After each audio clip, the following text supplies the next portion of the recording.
Jeffrey Epstein जो है वो पाकिस्तान के बारे में क्या लिखता है? पाकिस्तान के रजीम चेंज के बारे में, या पाकिस्तान के कुछ हुक्मरान भी उसके इशारों पे नाचते रहे?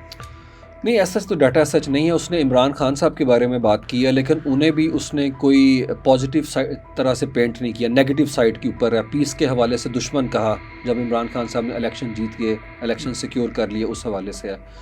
तो बाकी अभी ये है कि हो सकता है इस तरह की चीज़ें हों, लेकिन पाकिस्तान की और कोई शख्सियात का उसके साथ कोई ताल्लुक नहीं था? किसी को मैसेज, ईमेल किसी को नहीं करता था? नहीं, मेरी नज़र से नहीं गुजरा कोई ऐसा कंटेंट जिसके अंदर है। इमरान खान से मुतल्लिक उन्होंने जो बात की थी वो मेरी नज़र से गुजरी है, लेकिन शायद इस तरह का हो मामला, इसमें कोई शक नहीं। लेकिन मेरे ख्याल में पाकिस्तानी उस लेवल का सोशल सर्कल के अंदर जो है मनूवर नहीं करते, ठीक है। जिस लेवल के ऊपर वो चीज़ उनको देखता था। ठीक है। और अफगानिस्तान, याद रखें वो बड़ा रेसिस्ट था। ठीक है। वो ब्राउन फोक्स को ज़्यादा लाइक नहीं करता था। ओके। आप उस चीज़ को भी देखें ना कि वो जिस जगह पे मनूवर कर रहा था वो ख़ास तरह का एक सेटअप है जिसमें ख़ास तरह के लोग हैं। बल्कि ये तक ईमेल्स के अंदर आया हुआ है कि वो कहता था सिर्फ वाइट गर्ल्स होनी चाहिए और कोई भी नहीं है। ठीक है। तो ये मेरे ख्याल में सर अब ये भी सवाल है कि वो हमारा हामी था, हमारे हक में था। बिल्कुल 2008 में जब उसके संगीन जराइम जो हैं वो वाज़िया हुए, पता चला, उसके बावजूद उसे नरम सज़ाएं क्यों दी गई? एक तो आपने बता दिया जो वजूहत थी कि रात को वो जेल से भी घर आ जाता, तो ये वजूहत थी।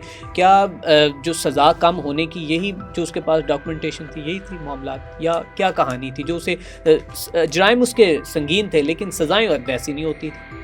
उसने वो जो हाँ उसके ऊपर कन्विक्शन तो उसकी हुई भी थी, फ़र्द जुर्म साबित हो गया हुआ था, लेकिन उसने क्या किया था, वो चाहता था कि ट्रायल में जाने से पहले जो है ना उसने गिल्टी प्लीड कर ली थी। उसने कह दिया था कि मैं तस्लीम करता हूँ कि मेरे से ये चीज़ें हुई हैं। उसकी बेस पे उसे 18 माह की जेल हुई, जिसके अंदर उसे ये कंसेशन मिली जो आपने बात की है। जी। मैंने आपको कहा ना कि उस वक्त सारा सिस्टम जो है उसे फेवर कर रहा था। बिल्कुल ठीक है। उन 18 माह की सज़ाओं के बाद वो गया बकिंगम पैलेस है, जहाँ पे मैं और आप नहीं जा सकते जब तक हम कोई बहुत बड़ा कारनामा सर अंजाम ना दे दें, हमें कोई तमगा मिलने के लिए वहाँ पे ना बुलाया जाए।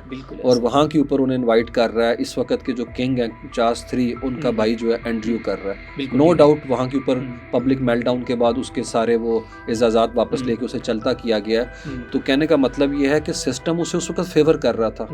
ठीक है। तो वहाँ पे भी आप समझ लें कि अमेरिका में भी इंसाफ जो है वो लेवल प्लेइंग फील्ड पे नहीं मिलता।